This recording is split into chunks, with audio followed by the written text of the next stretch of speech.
오늘 백화점에 가보면 크리스마스 장식으로 잘 장식이 되어 있습니다. 포토존도 있습니다. 성탄의 상품, 성탄 장식, 캐롤이 울려 퍼집니다. 온갖 디자인과 컬러 물품들. 그러나 정작 있어야 할 성탄의 주인공을 찾기가 쉽지 않습니다. 성탄의 주인공 예수는 없습니다. 성탄 선물 속에도 포장지에도 크리스마스 카드에도 거의 없습니다. 조금 지난 일간지이지만 영국의 데일리 메일에 났던 실제 기사입니다. 2015년 12월 11일자 뉴스에는 이런 내용을 담고 있습니다. 성탄 카드 중 기독교적인 메시지나 디자인을 담은 카드는 100장 중 1장밖에 되지 않는다고 보고했습니다. 카드를 보아도 이게 크리스마스 카드인지 무슨 카드인지 모른다는 겁니다. 확실하게 알 수 있는 카드는 단 1%, 100장 가운데 한 장. 데일리 메일에 실제 영국의 유명 쇼핑가인 하이스트리트의 백화점에서 판매되고 있는 홀마크, 클린턴 카드 등 유명 디자인 회사의 성탄 카드 5,500장에 대해서 조사한 결과 아기 예수의 탄생과 관련된 내용을 담은 디자인은 이런 장밖에, 5,500장 가운데 이런 장밖에 나오지 않았다는 겁니다. 이 신문은 흐름한 마국간 위로 천사들이 나팔을 불고 말구 위에 아기 예수가 잠들어 있는 그림은 성탄 카드에서 거의 사라졌다며 남은 것은 성탄절과는 거의 상관없는 농담이나 유머만 남았다고 이야기했습니다. 심지어 메리 크리스마스라는 문구가 적힌 카드도 전체 절반 카드 가운데서 그저 절반을 조금 넘길 만큼밖에 되지 않았습니다. 이에 대해 영국 성공의 대변인은 물론 우리가 가게 주인들이나 소비자들에게 어떤 카드를 사라고 또는 팔라고 강요할 수는 없지만 그리스도의 탄생을 상기시키는 메시지가 담긴 카드가 만들어지고 팔린다면 더 좋은 일이 될 것이라고 논평했습니다. 크리스천 보이스의 스티브 그린 씨는 성탄 카드를 디자인하는 사람들이 성탄절의 참된 의미를 잊어버린 것 같다고 이야기했습니다. 한편 영국의 기독교인들은 성탄절의 전통을 회복하기 위한 전쟁을 선언하기도 했습니다. 일본은 크리스마스가 휴일이 아닙니다. 그래서 대부분 교회에서는 크리스마스 행사를 12월 중 주일 또는 토요일에 따로 할 뿐 크리스마스는 별 상관없는 나라가 일본입니다. 12월 25일부터 새해 상품과 새해 준비로 사람들은 들떠 있지만 정작 크리스마스에 꼭 있어야 할 주인공 예수님이 없는 그런 크리스마스를 우리도 보내고 있는지 모르겠습니다. 사랑하는 성도 여러분, 저와 여러분들의 크리스마스는 어떠합니까? 정작 계셔야 할 예수님은 없고 거기에 산타클로스나 루돌프 사슴, 성탄의 데코레이션만 요란할 뿐 주님이 없는, 예수님 빠진, 그렇습니다. 성탄 선물은 비싼 것도 싼 것도 잘 팔립니다. 그러나 예수 그리스도는 대바겐 세일을 해도 인기가 없습니다. 눈물의 폭탄 세일, 고객 졸도 세일을 해도 관심이 없이 그냥 그렇게 지나갈 뿐입니다. 여쭤보겠습니다. 여러분들은 크리스마스 하면 생각나는 게 무엇입니까? 어떤 게 떠오릅니까? 2014년 펜머스 문화선교회 설문조사에 의하면 젊은 사람들은 산타가 생각난다, 루돌프가 생각난다, 나이 드신 분들은 크리스마스 트리가 생각난다고, 선물이 생각난다고 대답했습니다. 성탄절에 예수님이 떠오른다는 응답자는 전체 응답자 가운데 17% 뿐이었습니다. 크리스마스 캐롤이 생각나는 사람이 33%, 산타클로스와 선물이 생각나는 사람이 22%, 파티가 생각나는 사람이 21%, 연주회 같은 공연이 생각난다 7%, 예수님이 생각난다 17%. 저와 여러분에게 성탄절은 어떤 의미가 있습니까? 2022년 우리의 성탄의 초점은 어디에 있습니까? 우리의 관심과 흥미, 우리의 시선과 마음은 어디로 향하여 있으며 무엇에 우리의 마음을 쏟아붓고 있습니까? 사실 예수 그리스도가 없는 비극의 성탄절은 어제 오늘의 일이 아니라 최초의 성탄절, 예수님의 나심에도 있었습니다. 오늘 우리가 함께 나눌 이야기 속에는 만왕의 왕이신 예수를 알아보지 못해서 성탄을 올바르게 준비하지 못했던 사람들의 이야기가 등장됩니다. 이른바 예수님 없는 성탄절의 사람들, 우리가 너무도 많이 들어서 잘 알고 있지만 간단하게 살피며 오늘 핵심적인 포인트는 헤롯에게 두려고 합니다. 먼저 모든 대제사장들과 백성의 서기관들, 그들은 예수님을 맞이하지 못했습니다. 대제사장들과 서기관들은 당대의 대표적인 종교 지도자들입니다. 헤롯 왕이 동방 박사들의 이야기를 듣고 이 서기관들에게 자문을 구할 때 이들은 예수가 어디서 태어날지 정확하게 설명할 정도로 성경을 잘 아는 사람들이었습니다. 그러나 그것뿐이었습니다. 미가서의 말씀을 인용하면서 예수가 메시아인 것도 알았고, 그리고 유대 베들레헴 에브라다에서 날 것도 잘 알았습니다. 그런데 그들은 지식적으로는 충만했는데 실제로 예수님을 만나는 일에는 나서지 않았습니다. 교회에 오래 다닌 사람들이라도 예수가 누구인지는 잘 아는데, 인류를 위해 무엇을 하셨는지도 잘 알고 있는데, 그러나 그 아는 것에만 끝난다면 그들 역시 예수 없는 성탄절을 보내는 명목상의 그리스도인일 뿐일 것입니다. 야고보 사도는 이렇게 말합니다. 행함이 없는 믿음은 죽은 것 같이, 영혼 없는 몸이 죽은 같이 행함이 없는 믿음은 죽은 믿음이라고 말합니다. 예수가 만왕의 왕이며 구세주라는 것을 알고 믿고 있다면 그 암과 믿음에 합당한 행동이 뒤따라야 합니다. 다시 말하면 구주로 영접하고 구주로 환영하고 모셔야 할 터인데 그렇게 하지 않습니다.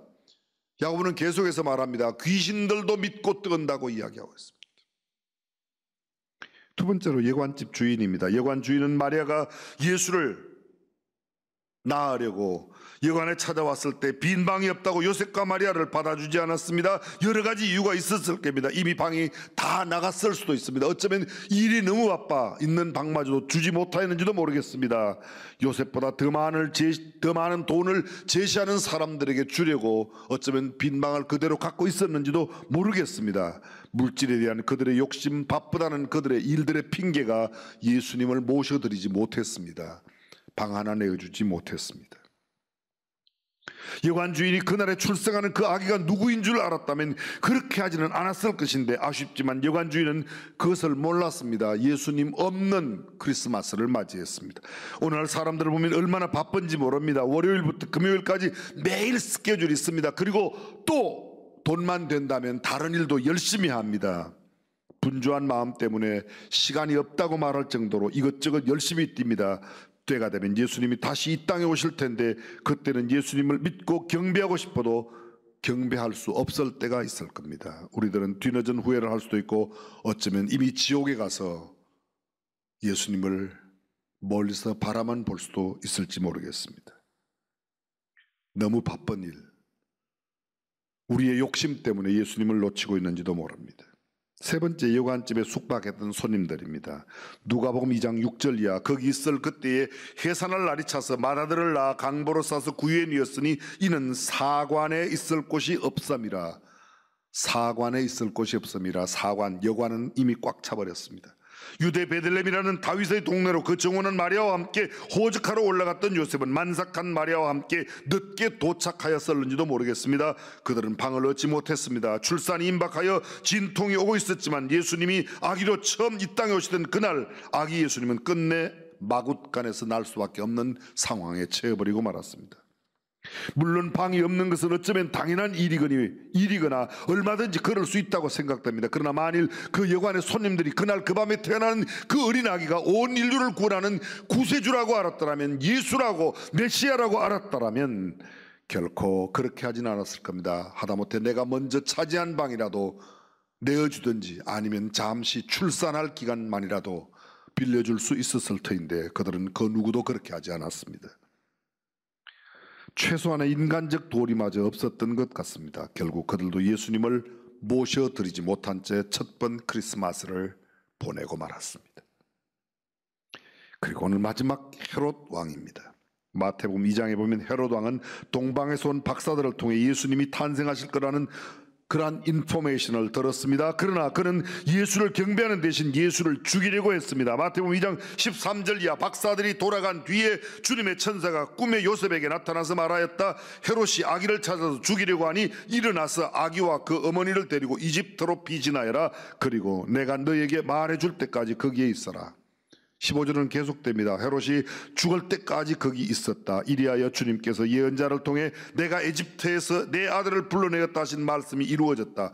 헤롯은 박사들에게 속은 것을 알고 몹시 화가 났다. 그래서 그는 베들레헴과 그 부근의 사람들을 보내 박사들에게 알아본 때를 기준으로 하여 2살 아래의 사내 아이들을 모조리 죽여버렸다. 이 사건으로 예언자 예레미야의 다음과 같은 예언이 이루어졌다. 라마에서 한 소리가 들리니 슬퍼하고 통곡하는 소리다. 라헬 자식이 없으므로 슬퍼하며 위로받기를 거절하였구나. 헤롯이 죽은 후 주님의 천사가 꿈에 이집트에 있는 요셉에게 나타납니다.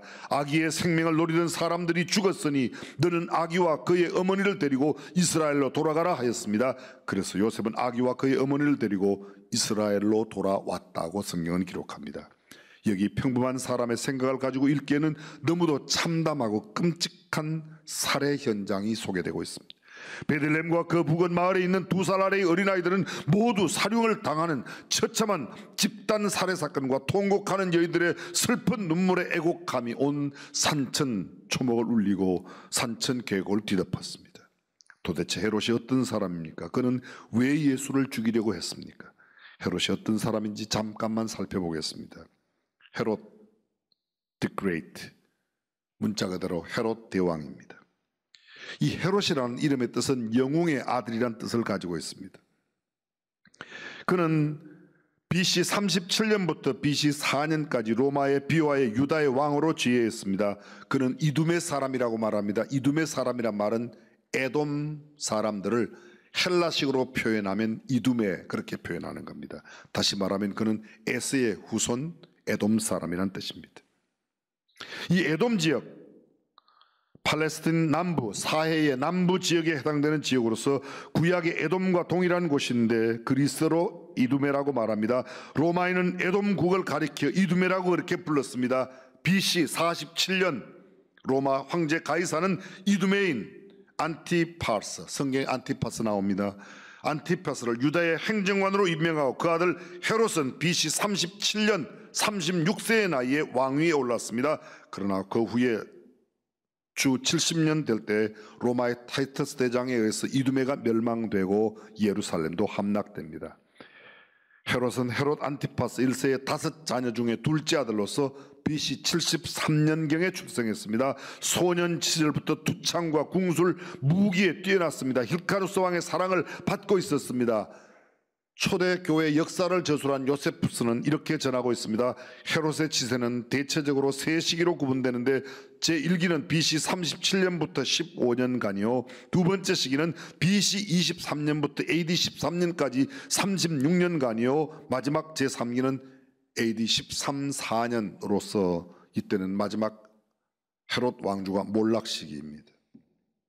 헤롯의 최전성기는 제2기, 그 시기에 그들은 큰 건설과 번영의 시기를 누리며 온 나라를 제패했습니다. BC 23년 전후에는 이전에 다윗 왕국과 거의 같은 넓이의 영토를, 역대 이스라엘 왕 가운데 가장 넓은 영토가 다윗 왕조인데 헤롯 대왕이 다윗 때만큼 모든 땅을 차지했습니다. 출신지인 이두메도 영토에 포함할 수 있었습니다. 이 당시 유다 인구는 150만 내지 200만 정도 추정되고 해외에 나가 있는 디아스포라 사람들이 거의 그만큼 되었습니다. 그래서 굉장히 많은 인구를 당대에 자랑했습니다. 헤롯은 공회로부터 정치적인 권력을 빼앗아 순수하게 종교적인 의회로 바꾸고 대제사장도 종교적인 기능만 한정시켰으며 종래의 전통이나 관습을 무시하고 정치적인 견지에서 대제사장을 교체했습니다. 왕이 대제사장을 자기 마음대로 무려 8번이나 바꿨습니다.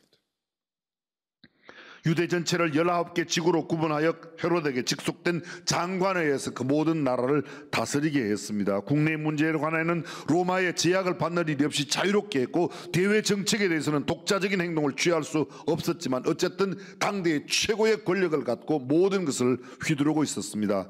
헤롯의 내정은 복잡한 세제에서 지탱되었는데 인두세, 토지세, 조세, 가옥세, 왕관세, 그 외 국내에 반입되는 모든 물자의 무역세금, 소위 통관세를 다 받았습니다. 헤롯은 뛰어난 상제, 상업을 하는 재주를 가지고 있고 강권적인 독재자의 자질을 결부로 로마의 성인하에 군대를 설치하였으며 용병을, 외국의 사람들을 데려다가 큰 군대를 가지고 있었습니다. 그들의 충성을 확보하기 위하여 복역 후에는 유대 내에 땅을 나누어 주면서 다스리게 했습니다. 한 말씀으로 말씀드린다면 헤롯은 가장 강대한 나라를 만들고 엄청난 권력과 모든 권세를 다 가지고 있었습니다. 헤롯 치세의 가장 큰 특징은 가지가지가 많이 있지만 가장 두드러진 것이 건설 사업입니다. 우리가 잘 알고 있는, 지금도 이스라엘에 가서 우리가 통곡의 벽이라고 하는 곳에 가는데 그곳은 헤롯이 지었던 헤롯 성전의 밑부분, 한 벽 부분입니다. 엄청난 돌로 구성되어 있습니다. 그리고 혹시 성지순례 다녀오신 분들은 아시겠지만 지중해의 가이사랴, 조그만 포구에 불과했던 그것을 큰 항구로 만들고 로마의 총독부를 2개 만들었습니다. 바울도 그곳에서 감옥에 갔었고 수많은 성경의 이야기가 이 가이사랴 빌립보하고는 다른 지역입니다. 가이사랴 빌립보는 이스라엘 맨 북쪽에 있고 이 가이사랴는 남쪽 해안, 지중해 해안에 있는 도시입니다. 그곳에 굉장한 어마어마한 신전을 지었습니다. 극장도 만들었습니다. 대도시로 크게 성장했습니다. 그들 모두는 엄청난 이 권력 앞에 꼼짝도 못하고 헤롯을 섬겼습니다. 예루살렘 성전 유대교에 대한 헤롯의 거짓 행함이었는데 어쩌면 헤롯이 양심의 가책을 받고 자기의 죄를 씻기 위해서 지었다고 하는 그런 이야기도 들려옵니다. 신약 성경에 이 헤롯 이야기가 여러 곳에 기록되어져 있습니다. 먼저 우리가 잘 알고 있는 마태복음 2장 1절, 헤롯 때에 예수께서 유대 베들레헴에 나심에 헤롯 왕, 그 헤롯 왕입니다. 누가복음 1장에 예수의 탄생과 관련해 기록되어 있습니다. 헤롯은 권세를 탐하는 자인 만큼 유대의 왕이 났다고 하는 동방 박사들의 말을 듣고 두려워했습니다. 내가 왕인데 왕이 났다고? 나이 많은 나 왕권은 내 아들에게 계승될 터인데 왕이 났다고? 그러면 내 아들은 어떻게 되는가? 그는 어쩌면 이러한 마음 속에 예수님을 죽였을 가능성이 큽니다. 헤롯 아켈라오, 오늘 본문 바로 뒤 22절에 나옵니다. 아켈라오. 동생 빌립에 대해서는 누가복음 3장 1절에 나옵니다. 그리고 헤롯 빌립에 대해서는 마태복음 14장 3절 이하 11절, 여러분 기억나십니까? 침례 요한의 목을 요구했던, 동생의 아내를 취하였던 그 헤롯을 나무랐을 때에 헤로디아의 딸이 춤을 추고 침례 요한의 목을 요구했던 그 이야기, 역시 헤롯 가문의 이야기입니다. 헤롯 안티바는 예수 시대의 갈릴리와 베레아의 분봉 왕이었습니다. 복음서에 종종 등장합니다. 예수님은 이를 가르쳐서 저 여우라고 할 만큼 헤롯 가문에는 별의별 사람들이 참 많이 있었습니다.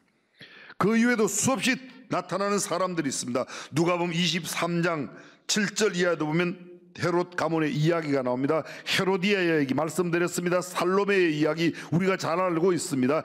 헤롯 아그리파 2세 사도행전에 등장합니다. 야고보를 처단한 사람입니다. 베니게와 드루실라 등등 모두 헤롯 가문의 사람입니다.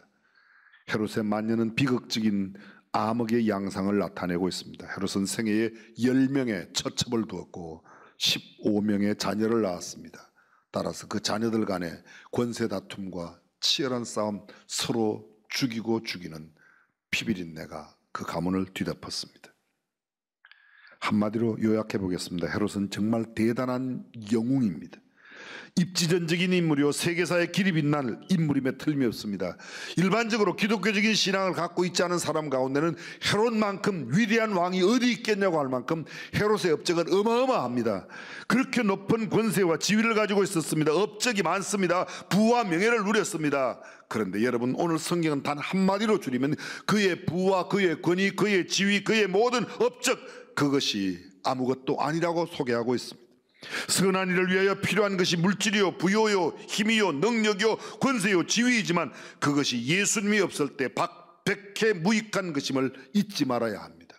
오늘 내가 많이 가졌다고, 남들보다 높은 지위에 있다고, 내가 많이 배웠다고, 내가 많이 누리고 있다고, 지금 어쩌면 힘이 있다고 생각할지 모르겠습니다. 그러나 그것이 예수님 없는 힘, 예수님 없는 지위, 권력, 업적이라면 그것은 결국 아무것도 아니라는 것입니다.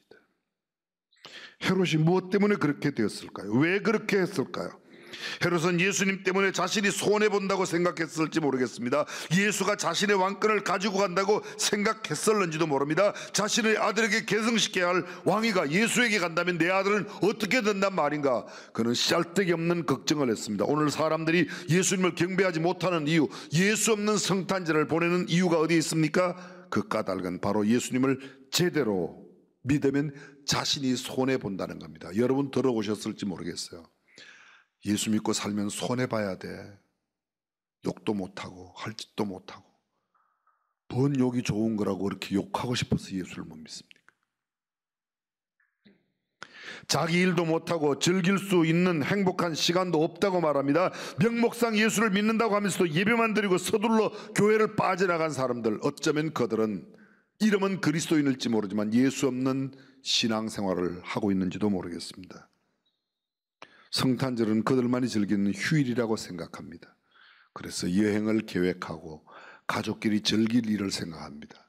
사랑하는 성도 여러분, 성탄절에 가장 먼저 생각해야 할 분은 우리 주님 예수님이신 줄로 믿습니다. 오래전 영국 런던에서 있었던 일입니다. 폭우가 쏟아지는 어느 날 런던 교회의 한 농가를 지나가던 일단의 사람들이 그 집 주인에게 우산을 하나만 빌릴 수 있는지 물었습니다. 주인은 별 생각 없이 자신이 쓰던 우산 중에서 다 부서진 낡은 우산 하나를 쓰도록 내어주었습니다. 그들은 자기들의 주인인 한 여인에게 그 우산을 씌워주고 그곳을 떠났습니다. 다음날 어떤 사람들이 아주 예쁘게 포장된 편지와 함께 그 우산을 가지고 그 집에 찾아왔습니다. 그 편지는 참 감사합니다라는 정중한 인사와 함께 어제 우산을 빌렸던 여자의 사인이 기록되어 있었습니다. 그 사인은 퀸 엘리자베스 여왕이었습니다. 농부는 그때 얼마나 가슴을 치며 후회했었을까요? 그럴 줄 알았더라면 가장 좋은 우산을 드렸을 텐데. 그러나 이미 때는 늦었습니다. 예수 없이 성탄절을 보내고 비극 가운데 삶을 살아가는 현대인들이 얼마나 많은지 모르겠습니다. 저는 오늘 말씀을 마무리하면서 이혜인 시인의 시 한 편, 당신이 오신 날 우리는 이라고 하는 시를 소개하며 말씀을 맺을까 합니다. 당신이 어린아이로 오신 날 우리는 아직 어린이가 되지 못한 복잡한 생각과 체면의 무게를 그대로 지닌 채 당신 앞에 서 있습니다. 예수님 어서 오십시오. 비록 당신을 모시기엔 부끄러운 가슴이 오나 당신을 기꺼이 안아드리겠습니다. 우리 모두 당신을 안고 당신처럼 단순하고 정직하고 겸손할 수 있는 용기를 배우게 해주십시오. 당신과 함께 따뜻하고 온유한 어린이의 마음으로 다시 태어나고 싶습니다. 당신이 빛으로 오신 날 우리는 아직 살라버리지 못한 죄의 어둠 그대로 지닌 채 당신께 왔습니다. 예수님 어서 오십시오. 비록 허물투성이의 삶일지라도 당신의 빛을 따르면 길이 열리오니 오직 당신만을 따르겠습니다. 빛을 가리는 욕심의 어둠, 불신의 어둠을 몰아내고 당신의 빛 안에 새로운 삶을 다시 시작하게 해 주십시오. 당신이 사랑으로 오신 날 우리는 아직 사랑의 승리자가 되지 못한 부끄러운 그대로 안고 당신 앞에 서 있습니다. 예수님 어서 오십시오. 너무 큰 사랑 앞에 드릴 말씀 없지만은 감사의 밤 늘 받기만 하고 당신께 드릴 것이 부족한 우리의 가난함을 용서해 주십시오. 우리의 힘으로는 헤아날 수 없는 이기심과 무관심의 깊은 수렁에서 우리를 구해 주시고 당신의 은총으로 우리를 보다 자유로운 사랑의 사람이 되게 해 주십시오. 이 세상에 어린이로 오신 하나님의 탄생, 이 세상의 빛과 사랑으로 오신 하나님의 탄생, 우리가 보고 들은 이 놀라운 일을 다시 믿게 하여 주십시오. 믿을수록 놀라운 이 일을 가장 기쁜 소식으로 다시 말하게 해 주십시오. 그리하여 이 세상 모든 이가 구원을 얻게 하여 주십시오. 불의와 증오와 폭력을 녹이는 당신의 정의, 당신의 용기, 당신의 평화가 세상 곳곳에 스며드는 물이 되게 해 주십시오. 예수님, 당신이 오신 날 우리는 비로소 처음으로 타오르는 축제의 촛불입니다. 처음으로 제 소리를 내는 악기입니다. 그리고 당신의 은혜로 장식된 한 그루의 아름다운 성탄나무입니다. 색종이를 오려서 우리 집 유리창에 별을 달듯이 오늘은 우리 마음의 창마다 당신의 이름을 별처럼 걸어놓고 당신이 오신 기쁨을 노래합니다. 우리를 향한 당신의 사랑, 당신을 향한 우리의 사랑을 은방울 쩔렁이며 노래합니다. 사랑의 화음에 맞추어 당신을 찬미하며 우리 모두가 하나가 됩니다. 가정에서, 교회에서, 세상에서 모든 이가 사랑이신 당신 안에 당신을 부르며 하나로 태어납니다. 어서 오십시오. 예수님, 우리의 별이 되신 예수님.